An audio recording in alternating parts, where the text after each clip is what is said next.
This episode of Around the Layout is brought to you by Home Shops, the freelance model railroad specialists. Visit homeshops.net to see their latest limited edition offerings, including the Virginian and Ohio company service tank cars and the just arrived GSC 86-foot tangent box cars, available in 7 freelance road names. Keep up with all of the new offerings by joining the Home Shops Facebook group and signing up for general shop bulletins at homeshops.net. I have received a sneak peek, and you don't want to miss what's next from Home Shops.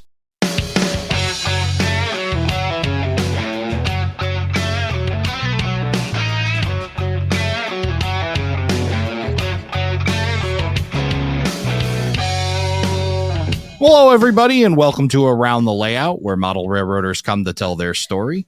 My name is Ray Arnott. So glad you could join us. On tonight's show, coming to us from just outside Syracuse, New York, Drew James. Drew, welcome to the show. Thanks, Ray. I'm really excited to be here. Oh, I'm excited to talk to you. We're just only a few months separated. It seems like it was yesterday. Time's clicking by. Ops to you drop out in the Syracuse area, and I had the great pleasure of operating your layout. And as I told you in the pre-show, I'm still just flying high from an awesome operating experience. And once that was all done, I think we mentioned halfway in between about the podcast and getting you on, but once I got a chance to operate and run your layout, I think I did 4 or 5 jobs, maybe something like that. I was just like, yeah, I got to get you on the show, and we got to talk about this beautiful layout that you have in your basement, and not only beautiful scenery, but excellent operations, very well planned. So I'm looking forward to hearing more about your Canada Spokane and Pacific Railroad and talking about that. But I'm really glad you enjoyed yourself. The Ops Till You Drop weekend is my favorite event on the model railroading calendar. I would, and I'll tell you what, it is quickly become mine. This is my second trip out. It was my third planned. We all know what happened in 2020. We won't get into it, but 2021, I got out there. Some really great layouts. Bill Brown, beautiful layout in his basement. Got a chance to operate the HO side of that, and that was excellent. And then just an awesome experience. And we go out with friends. The last time it was myself, Mark Herrick, and Don Iris. And then this past time, unfortunately, Don couldn't make it, but great time to spend with Mark and going out and seeing you guys. And we're a tight-knit group, and it's neat to go out there and see how tight-knit the Central New York guys are as well. Yeah, we're very lucky here. We have a great group of guys. There's about 75 members in our NMRA division. There's of that 75, 2/3 of them are very active, come to meetings. And we have a group of really, really nice layouts in the area. And you mentioned Bill. Bill's helped me. Bill organizes the event. He helped me build the CS&P, and we're lucky to have an incredible layout like that one, just here in the area. Oh yeah, you guys got a great area. What's great about going out to Ops You Drop is you get the best of both worlds, at least in my mind, because you've got some great prototype railroading out there as well. So in between, we are able to get over to the DeWitt yard and check some stuff out there. And then I went along the line. We went as far as down to Weedsport, and we watched from there for a while. So we worked the line, in between op sessions and a little bit after the last one on Saturday night. And then obviously on our way from Connecticut out along the old New York Central line there. And then the ops, and it's you guys are so op centric, which is really cool. It's not just, beautiful scenery, great layouts, everything, but just really well done ops. So it's definitely on my list for every year now to mark my calendar for when that's coming around. And I'm telling you, I'm going to make a stamp now that has your railroad on it to make sure that that's on the list every year, because there's just so much there, and I'm looking forward to being back there and being run it. And it's kind of a cool opportunity as well to interview somebody where I've been able to operate their layout. So I'm really looking forward to this. So let's get into it, because we got 55 minutes of a lot of material to cover and an awesome layout. So okay. Let me get to know Drew James a little bit more. How did you get started in the model railroad hobby? I got started back when I was in fifth grade, and I asked my parents for a train set for Christmas, just like so many others in the hobby. And unlike many others, I did not get a Lionel train set. I got an AHM train set. And I can still remember the 18-inch radius sectional track that was simply a circle. I think I had a three-car train with a B&O C-liner or something like that. And my parents were really good they were not like my dad wasn't a modeler, but my parents were really good about supporting me. And I can remember my mom and in particular, driving me over to the local train store. I grew up outside of Binghamton, New York, and there was a great hobby store called the Train Shop. And she used to drive me over there, or I'd ride my bike over there. And I just kept adding to my train set like everybody else did. And I always say that I just have never put that train set away. I've just continued to add to it. And Yeah. as I was growing up, my parents gave me a place in the basement where I kind of had my first sort of a real layout. It was a 5x9 sheet of plywood, basically. But I learned to wire. I learned to wire a cab control and solder track and build a little bit of scenery, stick lichen on toothpicks, and I love running that layout. Yeah, that's. Do you remember what actually sparked you when you asked for that train set? Was there something that was like kind of the onset to it, that like when you felt like I gotta have trains in my life? I don't remember that. They're really, I don't really remember what drove me to ask for this train set. There was no like railroading members of the family. I had ridden the Phoebe Snow when I was in first grade from New York City to Binghamton, right before it ended, like in 1969. And, that made an impression on me. But, I wasn't, I wasn't like down at the tracks watching trains every day until after I got the train set. So the train set comes in, and then you're Binghamton. I mean, you got some great railroading, like I mentioned. I mean, modern stuff, but even back then, I mean, just some really phenomenal prototype stuff. What were you drawn to then?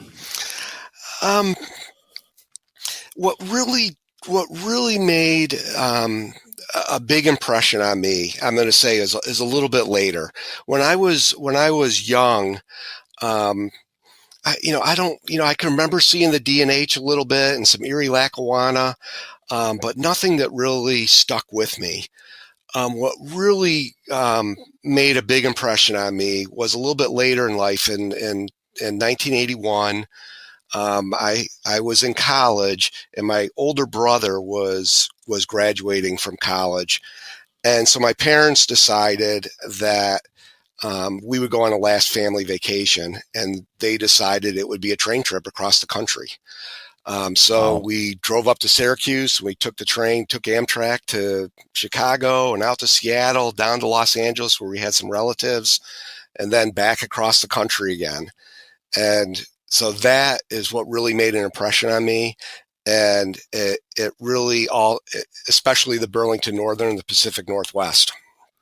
Sure. Imagine the train going through all that beautiful scenery, and that had to be very inspiring. Yes, I loved, and I love the second generation diesels, the SD40-2s, Burlington Northern just had them all over the place. And that's what really drove my modeling as I went forward. Yeah, you're starting to answer how a guy from Binghamton, New York, hooks up with the Burlington Northern and the Canadian Pacific, and then ends up building a railroad after him. That kind of set it there, didn't it? Right, because the other part of this story is that in 84. I had the opportunity to ride the Canadian across Canada a couple of times in the early 80s. Wow. So, and even rode the Super Continental for a while when VIA was running that from Winnipeg out to Vancouver as well. So I was riding these Canadian trains, and then I had ridden the Empire Builder again. And so that was what really cemented Burlington Northern and then and Canadian Pacific.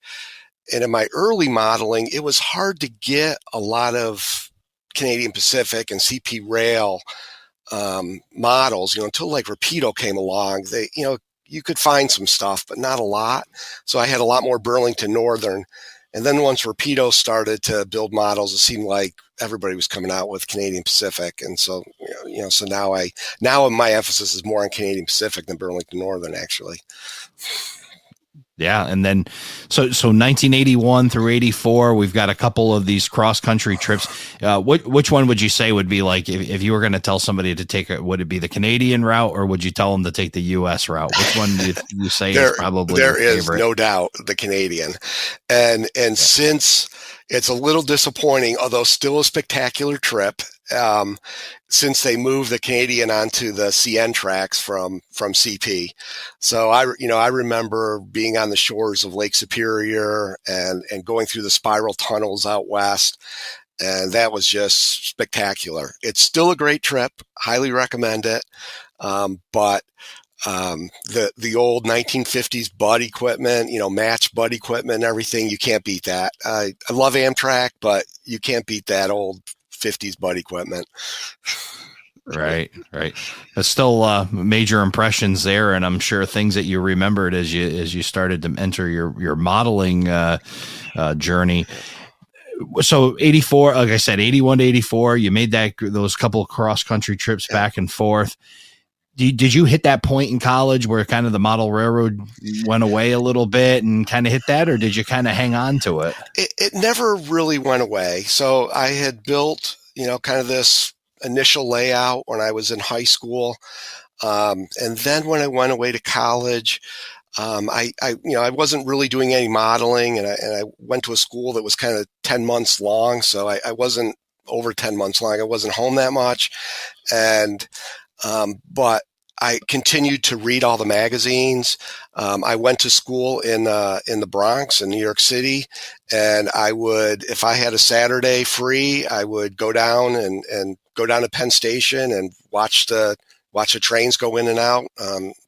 So I never really lost it, but I wasn't actively building models until I graduated.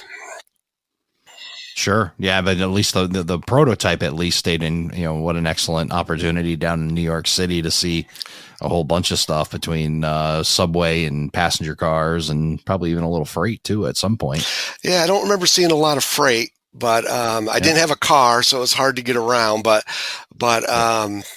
I definitely went down to Grand Central and Penn, many times, and I was, I love passenger trains, so I would go down there and I would just, meet as the trains were coming in. Back in those days, of course, you could hang out on the platforms and nobody questioned you or anything. So I would just watch the trains, kind of come in and out and wish I was on them.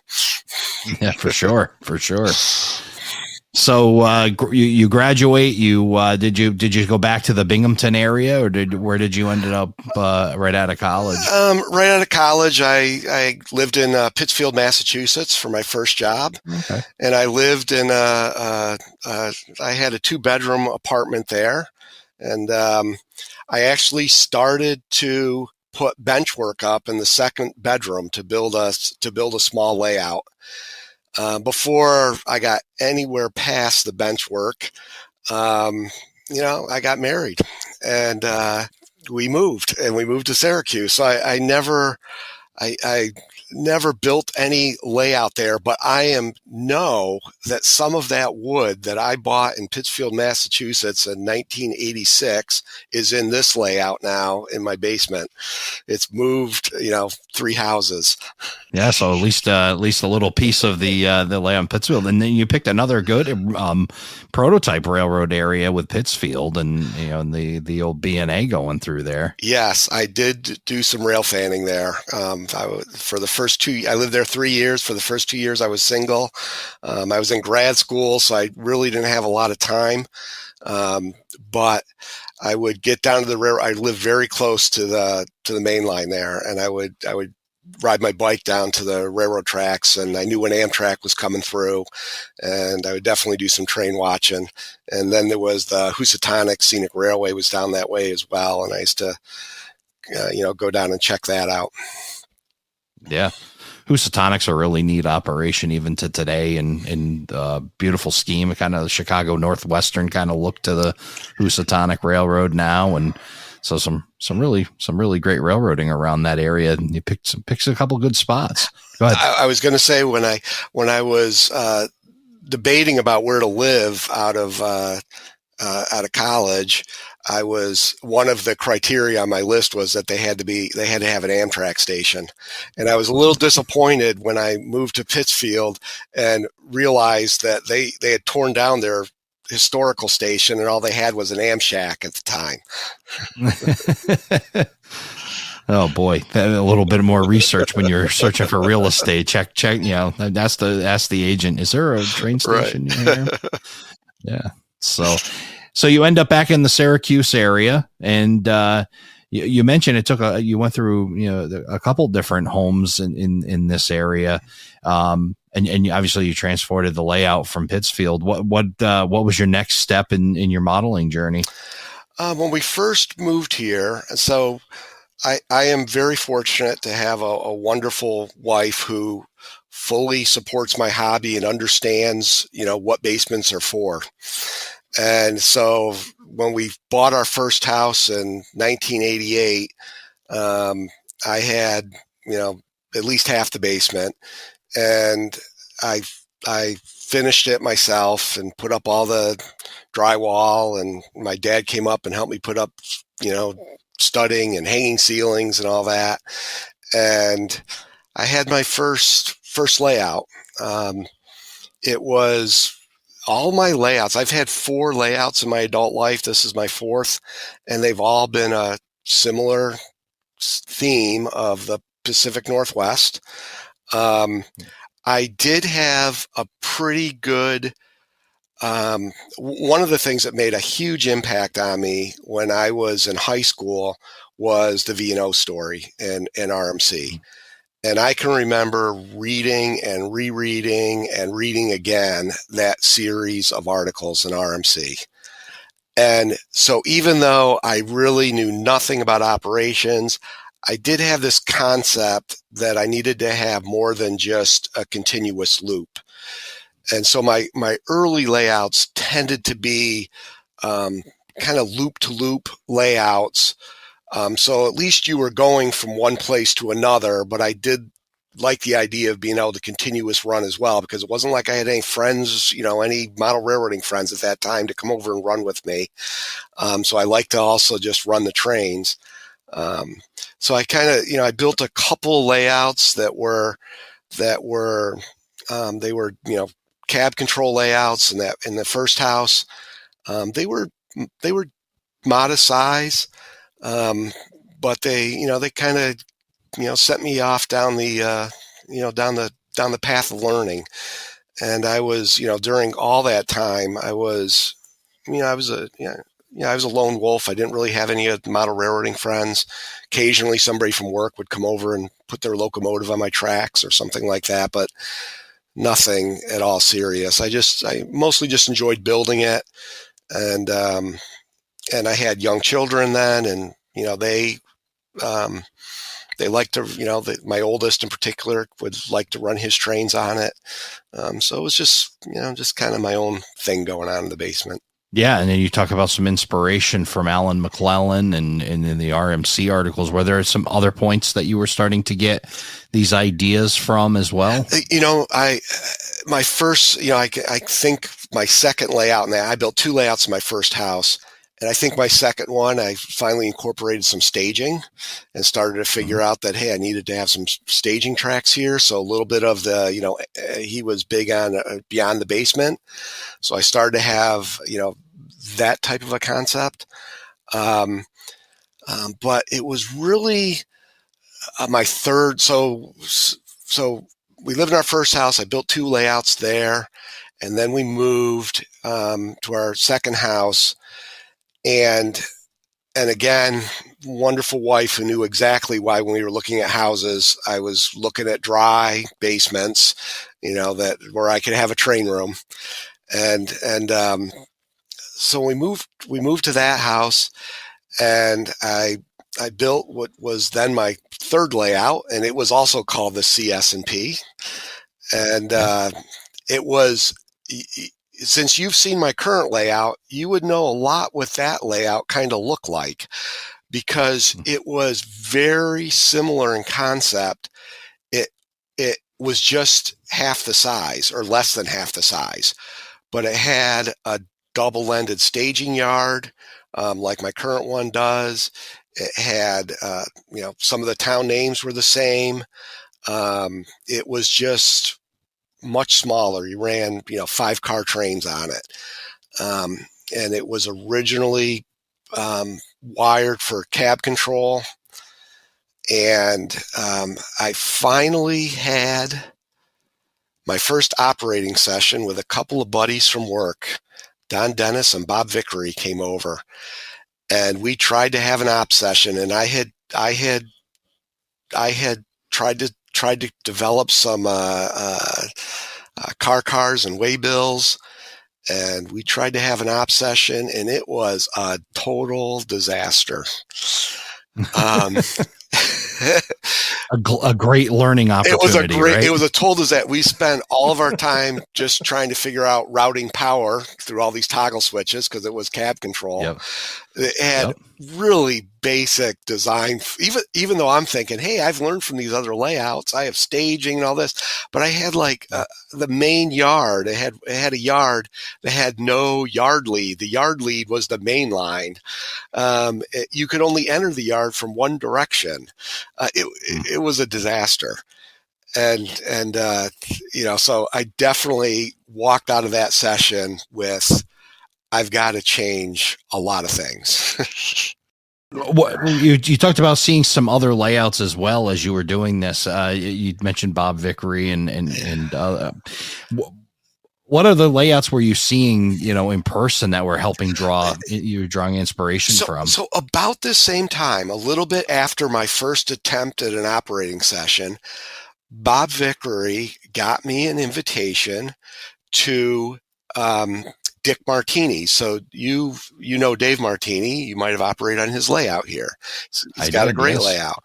His dad also had a great layout, and Bob got me an invitation to Dick's layout.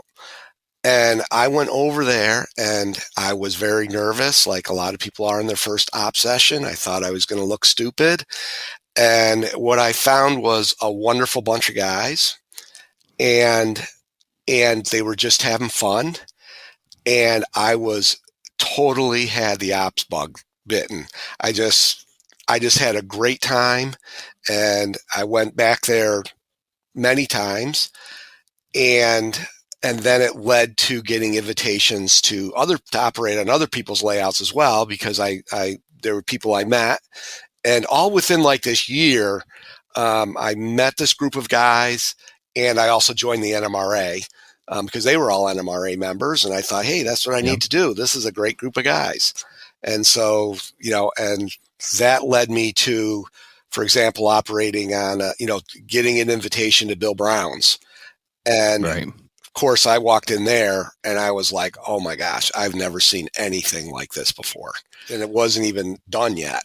And I was just totally blown away, and just totally blown away by the operations that Bill was doing, and Dave Martini was doing, and Dick Martini was doing at the time, and others like Jim Height. And that really motivated me to get involved, and I wanted to do that also.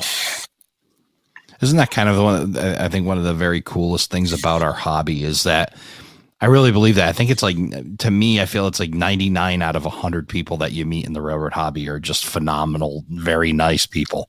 And maybe even be higher than that. It's like you just keep running into really great people that are open, want to share. It's really one of the great things about our hobby. Absolutely. I mean, if I made a list of my closest friends, it's amazing how many of them are my hobby friends. Guys, Yeah. and it's not just a hobby. It's just it's just a great bunch of guys. You're right. It's I don't know. I think our hobby is blessed overall because it's not just in Syracuse. It's anywhere I go. Yeah, for sure. And, when we go up to Syracuse or, we feel that same way, the welcoming spirit that you guys have for Ops Till You Drop. And it's really great. And that's why I think I relate to it, because even with us, the group here and you guys, it's the same thing. And the friendships transcend the railroad. It starts to become, now you're a little bit tighter. Now you're going on trips together. You're fraternizing. The wives start to, meet each other, and it just becomes this really cool thing. It's just all based around the railroad, but it transcends that. Absolutely. So now you're drawing all this, you're getting to see Dick Martini and Dave Martini and Bill Brown. I mean, boy, you got a lot of great inspiration up there to draw from. And, you've got, when you start to see these, is it like one of those feelings where you just got to run home and start making changes? It's like, okay, I know what it is now. Absolutely. So I was really motivated, and that layout I had in the last house, I can remember saying, okay, I got to switch to DCC, and it's got to happen now. Yep. And I took about, I'm trying to think, I probably packed up a dozen engines, and I sent them off to be, to have DCC installed, while I ripped out all the cab wiring and installed an NCE system. So I was, one of the guys I mentioned, Don Dennis, who operated there with me, he had an N-scale layout, and he had done a lot of research on what's the best DCC system, and he came to the conclusion that it's NCE. So I didn't spend any time, I didn't waste any time doing my own research, because I knew how thorough he was from work, and I just ran out and bought an NCE system, and I think within 2 months I had it all up and running and installed, and I had my engines back from where I shipped them off to have decoders installed, and now I was running DCC. So that was a big step. And in the meantime, I'm also I ripped out the whole yard, for example, and added in a yard lead, and so I could go in both directions, into the yard. So I started making some fairly significant modifications to the layout.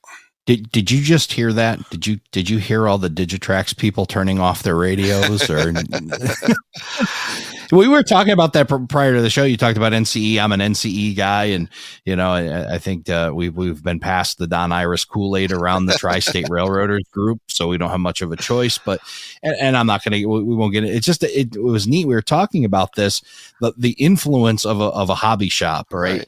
Where a lot of the guys in the Central New York area are Digitrax guys. I mean, most of the layouts, I think the only one I've seen so far that's an NCE layout. I can't think of another. I'm sure I know there's one here, but I know there's other ones here. There's Model Railroad Club here that I'm a member of that uses NCE, but yes, you are you're right. It's when I've asked, why is everybody here Digitrax? Again, it's fine. I mean, it works just fine. Sure. They said, oh, it's because, that's what was being sold at the local hobby store. So they all kind of, and then I think it was first adopters. So as people had Digitrax, they could help others install it and do the Digitrax work.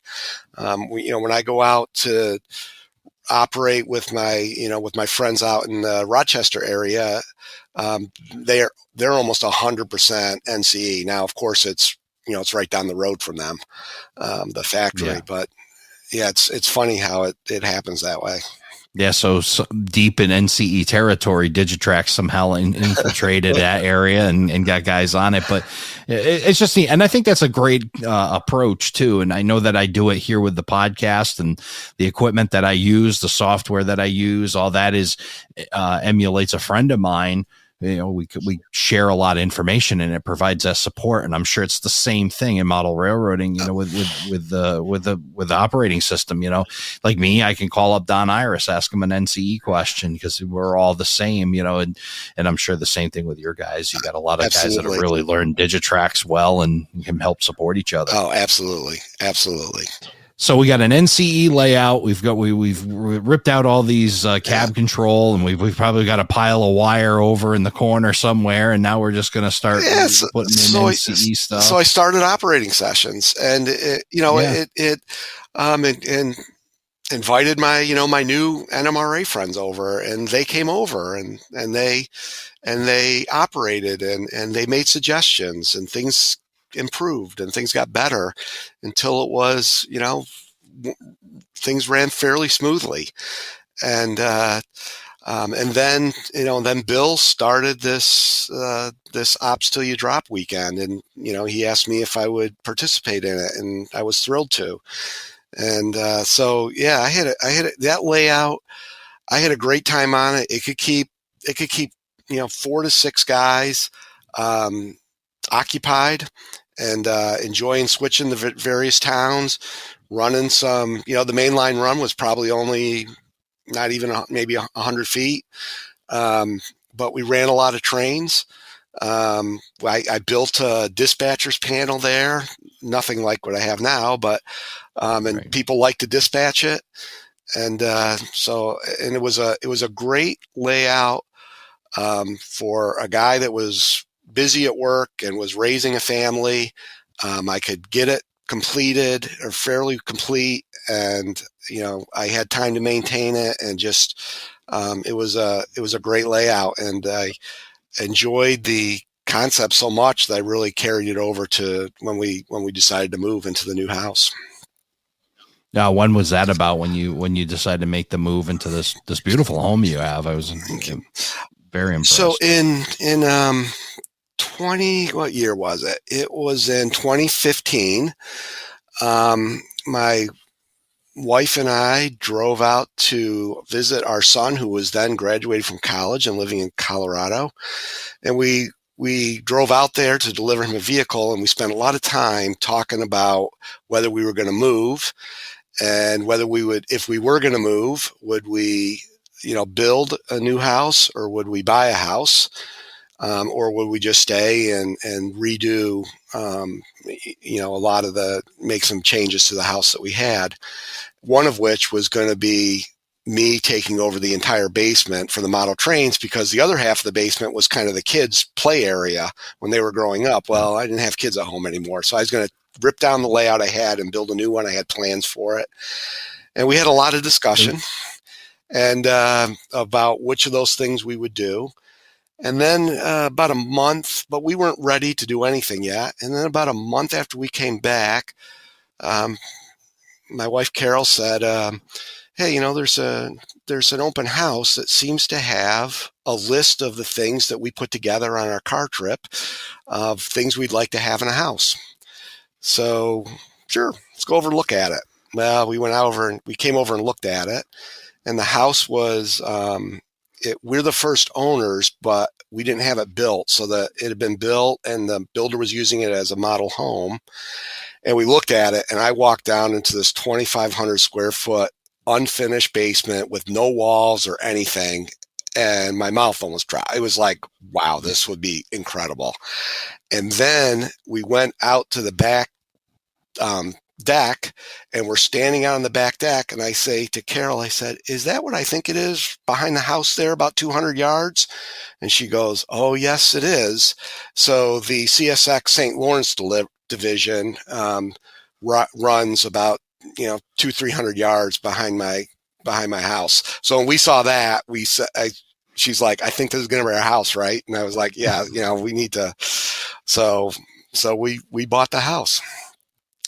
Yeah, it's certainly meant to be, right? Go from model home to model railroad home. So, yeah. And so it was I was in this situation that every modeler dreams of being in.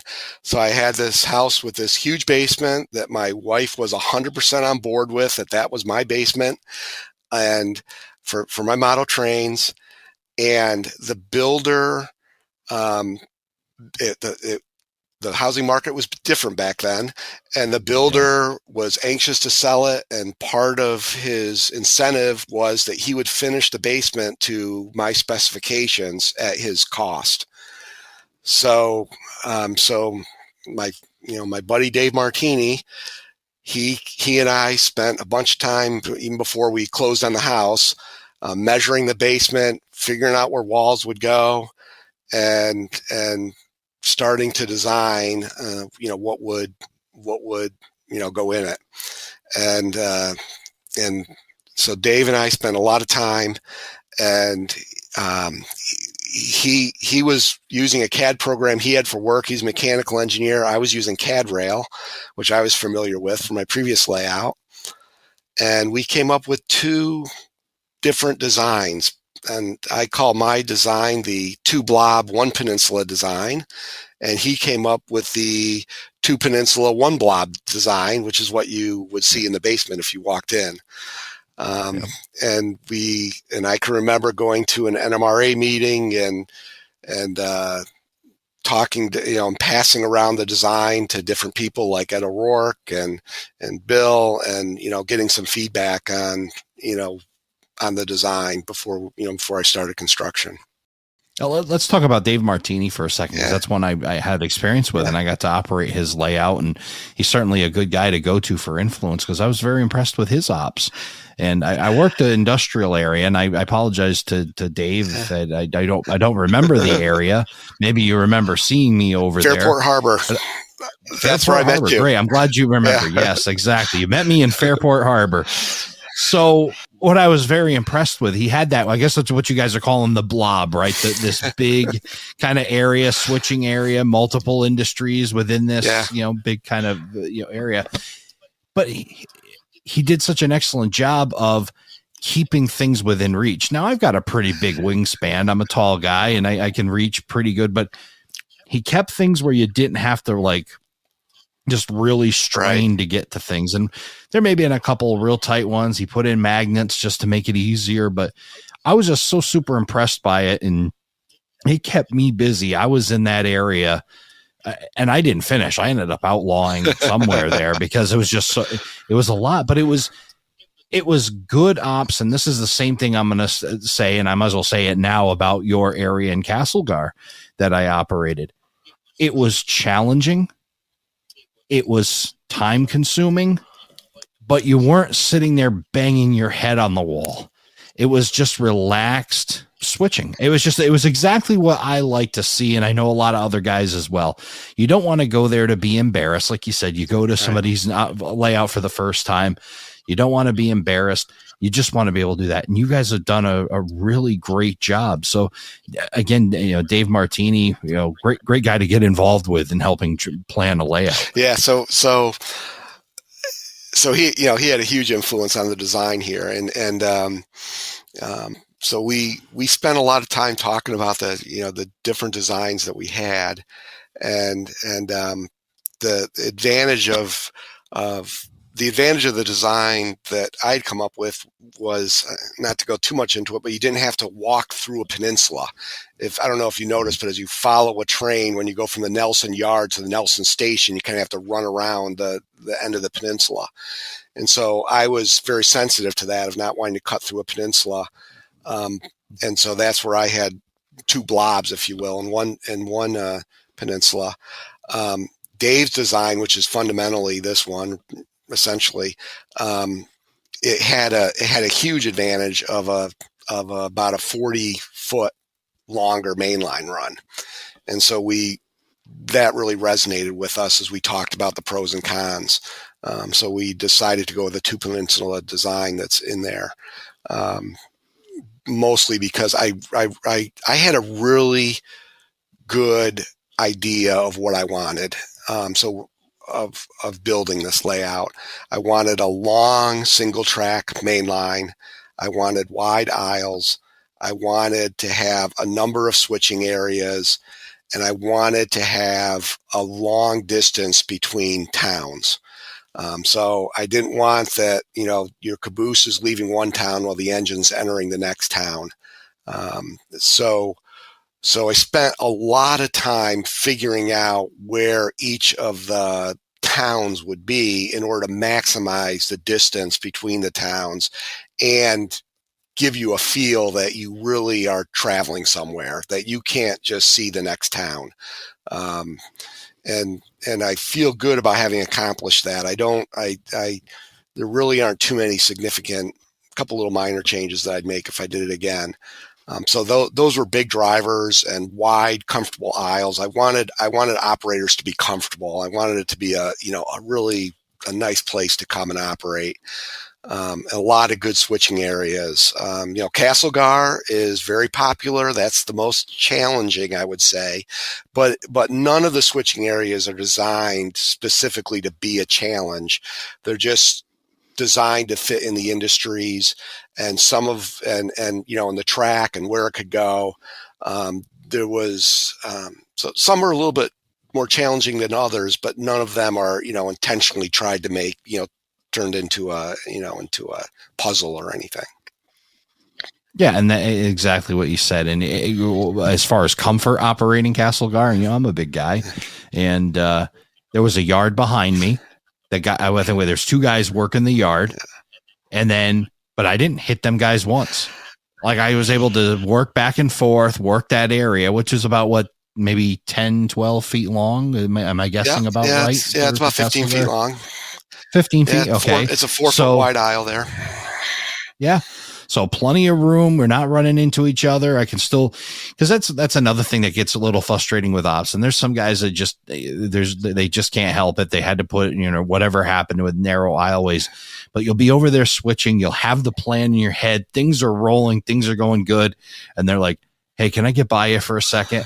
And you step out and you go back in and go, oh no, what do I do now? Where was I? And trying to get your head wrapped back around it again. So it is nice to be able to stay in the zone, do the switching. I mean, there was sometimes too, I had to make sure I cleared up, and I may have broken a few of the rules too, but I won't tell the layout owner that. But nonetheless, you got to keep a main line open, and you can't block that up. Yeah. So there was a lot of good thinking in there. But like I said, it wasn't that, that where you feel like you're being punished by operating. You just, it's good mental exercise without being really strenuous. At the end of the day, it's all supposed to be fun. That's what we're there for. And, so I was fortunate when we designed the layout that by that point I had operated quite a bit and on these wonderful local layouts we have. And I had, a number of friends who were fairly experienced operators. And so we were, very sensitive to things like making sure you could reach, all the turnouts that you're going to have to throw by hand, making sure to uncouple cars, putting things at a comfortable height. I'd seen other layouts and so I was really able to kind of take advantage of what I had seen others do. And for me, this layout from the get-go was designed for operations. So when there was a compromise to be made, you always have to make compromises, and people make compromises based on what they're most interested in. And so for me, it was operations. So I would rather have, a less interesting scenic area if it adds more, if I can add more operational interest or make it easier. I intentionally don't have trees along the aisles for the most part. Where the trees are is determined by where people have to reach in, things like that. Right. So just try to be sensitive to those things. And luckily, had enough experience before this layout was under construction. Yeah, for sure. I mean, the comfortable aisleways. And then the other thing, too, I want to make sure I point out about your layout and the observations I made. And we're going to share pictures up on the Facebook page for those that are listening. And we'll get that information out to you. Beautiful layout and a lot of really neat ideas. What I also noticed, too, is that you have this peninsula and these blobs that you're talking about. But you've also taken some aspects of shelf modeling and worked it in, especially as you walk in. Very narrow. I think you had how wide is some of that area as you walk in the room? Yep. As that comes out, very narrow area, right? Right. When you first walk in the room, there's a very long single track mainline run that there's nothing else besides just one single track, and that area there is only 6 inches wide. I would say, Yeah. and runs along a riverbank. And then also when you first walk in, off to the left is what we call the Nelson Industrial Area, and that's some pretty narrow bench work as well. The width there is pretty narrow, but we've been able to squeeze in a lot of a lot of industry in there, and that's a very popular switching area as well. Well, I can tell you that 6-inch wide area is some of it's stunning. The beautiful work, because it's simple. Your eye isn't drawn to 1,000 things. It gets to focus on this one area, and you've done such great work with the scenery on that. And I'm just amazed. It was like, okay, here's the shelf layout right here. This is everything, because this is stuff that we talk about. We talk about the shelf versus big layouts, small layouts. But you got the big layout, but you got small layout elements within your big layout. Yeah, definitely. And Ed O'Rourke would definitely appreciate you saying that, because I've sometimes lamented that Castlegar should have been on the other side of that peninsula, so that your back wouldn't have been, where the yard was. And Ed has always told me and said, Drew, that aisle when you first walk in that has nothing but mainline on it and scenery is the way you want to enter in your train room. So you would not want Castlegar to be on the other side of the peninsula.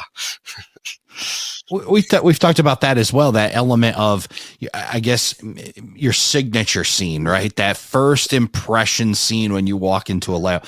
So I want to talk some people through going down the basement at Drew James' house. So beautiful staircase, and I think it was like extra wide. It just seemed like this big grand kind of entrance down into the basement, right? And then you turn in, and then you find out there's no doubt that this guy is an Orangeman. So all Syracuse stuff all over, but the finish is so nice. And you talked about the builder finishing this for you, but it's also about presentation and just how clean, how well presented you have everything. It was so comfortable. You had a nice crew lounge.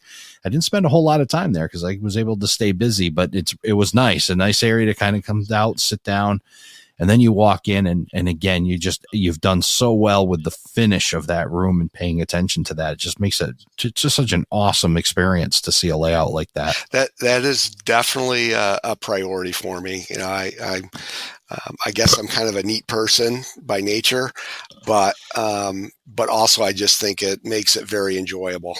It's fun to operate in a place where it's nice and clean and neat, and there isn't a lot of clutter around. And, just things like I've learned from operating other places, like the padding that's on the floor, that makes a huge difference if you're going to be standing up for a few hours, and places to sit down. So, when I was looking at the layout, designing the layout, it could have even been bigger. It could have taken up the crew lounge, if you will. But I guess there was two things. One was I wanted there to be a place where people could relax between runs, and have a comfortable place to sit and BS, and while they were waiting for their run. And I was also concerned about how big a layout could I take on. So that played into it as well. But if I had to do it again, I would still keep the large lounge area, because that's worked out great. It's nice having a place where I can brief the operators ahead of time, right, what's going to happen and that type of thing.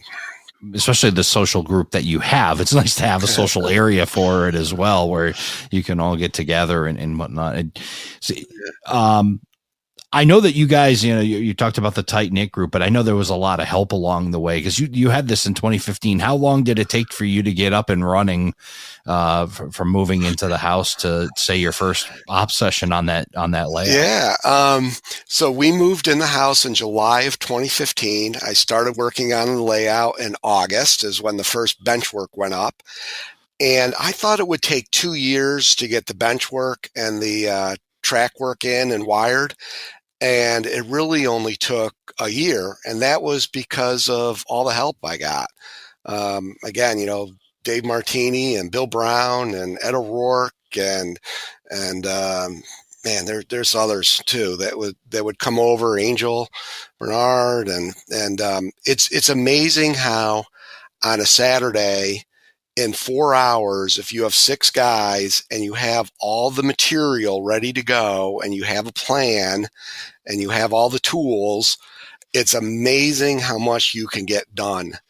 And so in those sessions, it would be like, wow, we just put up the whole peninsula in 2.5 hours. So the bench work went up incredibly fast, and then they would continue to come over and lay track. And I was making these huge purchases of flex track and turnout. So I always had everything ready to go, and we just moved it right along. And then pretty much between those work sessions, I did all the wiring. So I would come down and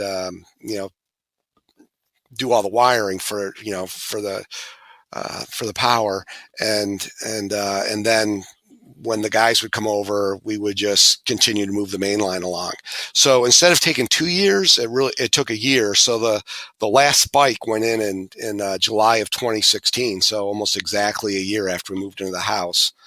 Wow. And then by October of 2016, like all the track was in, all the power, you could run trains everywhere. It was debugged. And then we had our first op session in February of 2017. And I was really motivated because I'd missed out for a year on ops till you drop because I didn't have a layout, or maybe it was, 1 year. And I really wanted to have a layout. And so in April of 2017, I was able to participate in ops till you drop. There was 3 feet of scenery on a layout, the end of the small peninsula. Bill and I had worked on that just to have something, and we were operating, and I'm really glad we started operating early because sure enough, I had to change some track work around, redo some wiring, all the things that happen, and so it was a lot easier to get that stuff all fixed before there was scenery everywhere. They all look good on paper, and then you operate them, right? And then it's like, oh, that didn't quite come out as planned, and you learn a lot from getting those shakedown sessions. Right, and I also was getting into the signaling aspect. So one of the members I haven't mentioned is Ken Cameron, who was really an electronics expert here, and we're lucky to have him because he knows.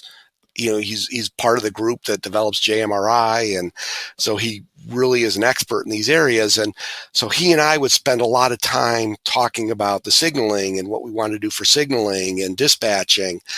And we realized things like that the yard, there was a 2-foot section of the yard that was both really wanted to be within yard limits and also needed to be under dispatcher control.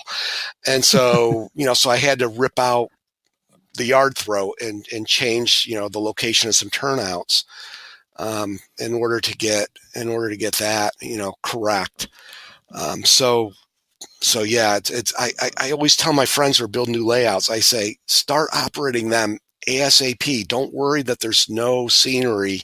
Don't worry that you still might have some problems, because this is how you're going to learn where your problems are. And it's a lot easier to fix them early on than it is once you're covered in scenery. Yeah, and also kind of an addendum to that, let somebody else operate it too, because it's amazing to see what you'll learn by somebody else. You go down there, you do it because you're only doing it by the plan in your head. Don't tell them much. Tell them what the end goal is and see what they do. My problem was the opposite. My problem was that I never was operating my layout. Everybody else was operating my layout. And I would, one of the things I think is important is to make sure you get feedback and encourage feedback, especially early on, because that's how your layout gets better, that's how you fix things.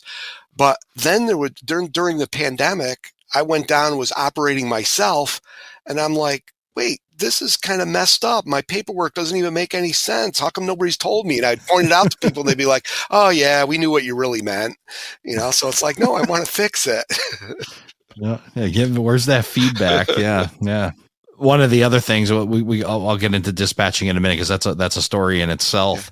The other thing that was really neat is that you've incorporated in your track plan the ability to do continuous loop like you talked about before, along with this point to point, and the way you did it with the double-ended staging yard. It's the first time I've seen one. Maybe I may have been at layouts that had them, but because yours is, you can see it, it's visible. I was like, I finally ran around. And it didn't really register to me until I came out of Calgary and I make it all the way around and I come into Spokane and I went, this guy's a genius. I said, this is unreal. It's like, this is so great because it's all set ready to go. He doesn't have to do anything. He doesn't have to flip locomotives. He doesn't. I said, the train came right into there. I said, this is a genius plan. I said, so really cool how you kind of developed that as well. So on my previous layout in the old house, I had a double-ended staging yard, just like this one, except for smaller. And I really liked how it worked. And similar to this one, it had a town above it that didn't totally cover it, that only covered, like 8 inches of it. So the staging yard was 18 inches, 24 inches wide, something like that. And 8 inches were covered with a town above it, but the rest of it was open and visible. And I loved how that worked. And so I definitely wanted to incorporate it in this layout because of several of the things you mentioned. It's great to be able to have continuous run when you have open houses or you just have, some relatives over and you want to run some trains. It's so much easier to be able to restage. You don't have to back trains up around the layout. And I also, again, I'd seen others who had to make compromises of having hidden staging yards.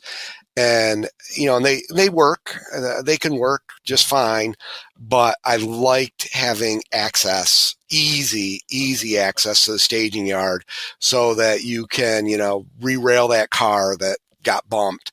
When I am restaging, I still have a lot of restaging work to do between sessions, but when I am restaging, it's very easy. It's all right there in front of me. I have the other cars underneath the staging yard.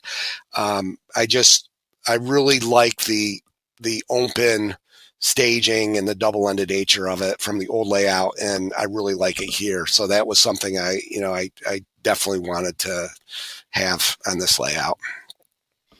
I think also contributing to my amazement of seeing that and kind of figuring it out is you've also done an excellent job with the way you've laid it out. There's a lot of view blocking going on. So it's like once you're on one side, you don't see the other. It's not like this open room where you can kind of, get the lay of the land by just standing in one spot. You can get some in portions, but you cannot.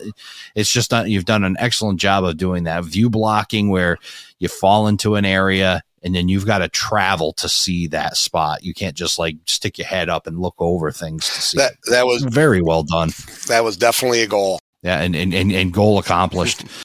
We got to talk about this CTC machine and how this developed, because there's just no way we can talk about your layout and not talk about this thing. And I didn't get a good look at it because you had a dispatcher going, and I think you had a dispatcher in training at that time as well. So, and I was just so excited to run trains through it and see all the scenery. I'm gonna have to go back and definitely get a good look in person at this. But tell us about this, because you have a replica USNS CTC machine. First of all, before you even, where did you get the idea where you wanted to have this thing? Where did that come from? So I had seen a couple of them on model railroads. The first place I think I ever saw one was, I think I mentioned my son lives in Colorado, and in Greeley is this incredible model railroad, the Colorado Model Railroad Museum, which is just incredible. Absolutely. And they have a huge USNS machine that they use to dispatch that layout. The next time was I retired in 2018. And so the first thing I did was go to my first NMRA National Convention, which was in Kansas City. And on one of the tours, I got to see Jim Udaley's spectacular CNO O-scale layout was on the tour. And he has a USNS replica machine. And so I saw that and I was thinking, man, I need to have one of these. And then a gentleman I actually met there because we operated together. We just happened to sign up on I think it was actually 2 layouts to operate on at National, was a modeler named Paul Geiger. And it turned out, I operated with him, and then all of a sudden I'm going to a clinic on CTC machines and he's giving it. And so I sat through he presented 2 clinics because he had an operating CTC machine for his model railroad.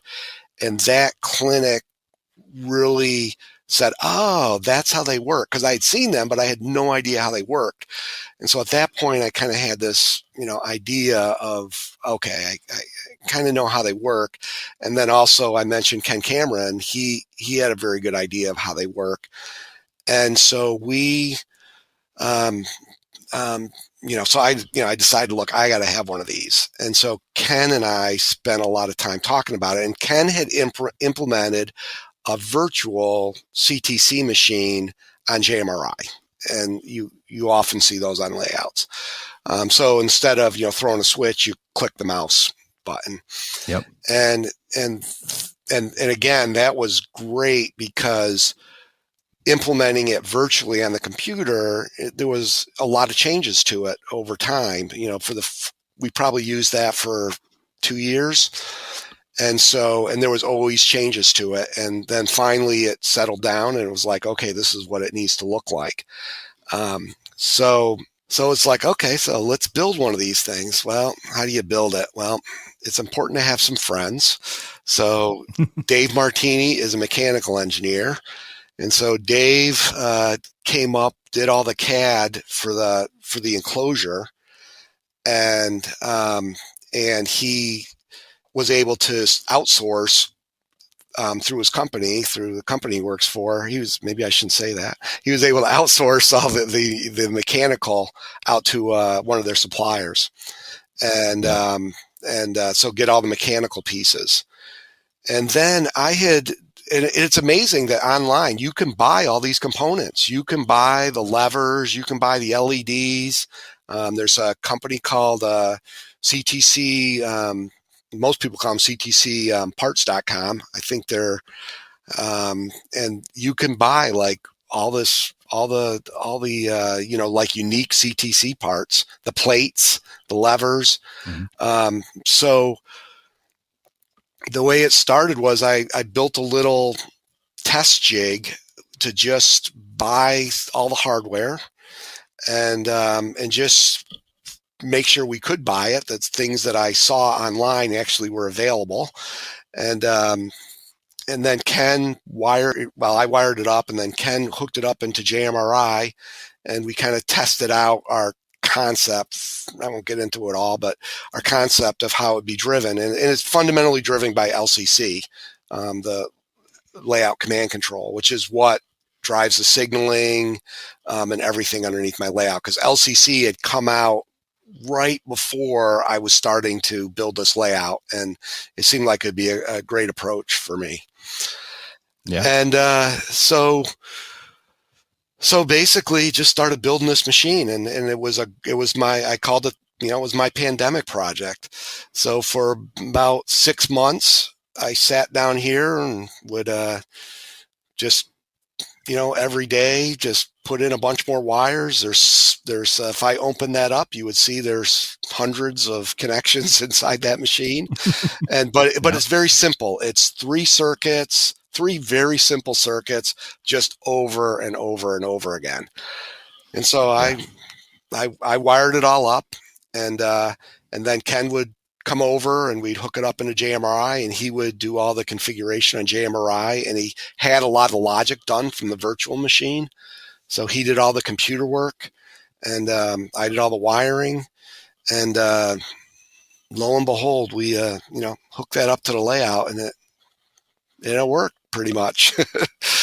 Definitely amazing to see. I love that tangible stuff, the stuff that you can touch and move and flips, and it's really wild that you were able to put that together. You know, I'm modeling June 1981, and Yeah. I did not want a computer-based, dispatching system because that's not what they had in 1981, and generally, so I just like you, I would much rather sit and throw switches and levers and see LEDs as opposed to seeing it on the computer. I love it. Now, I've never actually dispatched a session, but I do have 3 or 4, qualified dispatchers, who enjoy doing that. One of these days, I will try to do it myself because it's not trivial. You gotta think and know what you're doing. Yeah, for sure. I mean, you got a lot of traffic. You got a phenomenal ops plan that we didn't even get a chance to get into, but we're definitely going to have you back. We'll talk about operations and how you got built that scheme and so much more. But before we leave, I'll ask you one more question. So what percentage of done do you say that the layout is right now? I consider it to be 100% done, but that doesn't mean that there isn't more to do, because there's always there's always projects. I have a list of to-do list, things like lighting. There's no lighting in structures, so I'd like to add some lighting inside the structures. There's, half a dozen structures that were, quote, placeholders, unquote, and have been placeholders for 6 years now that I'd like to upgrade a little bit. So there's a lot of things to do, and also I love hosting, so I try to have an op session at least once a month, and that keeps me busy. I bet that's great. It's a great railroad to share. If you ever find yourself with an opportunity to get to Drew James' layout and check out his Canada Spokane and Pacific Railroad, you've got to get over there and got to see it. But for those that can't or haven't yet, we're going to share a bunch of pictures up on the Facebook page of that layout, and so everybody can get a look at this phenomenal railroad. Drew, I want to thank you for coming on Around the Layout, sharing your story, and appreciate you having me at your layout, and I look forward to my next trip to Syracuse. Thank you. Really enjoyed it. Thank you for joining us for this episode of Around the Layout. Learn more about today's show on our Facebook page, facebook.com/Around the Layout. Show your support by becoming an operating crew member at patreon.com/Around the Layout podcast. Past episodes and more can be found on our website, aroundthelayout.com. And send us your feedback, aroundthelayout@gmail.com. Thanks for hanging out with us around the layout.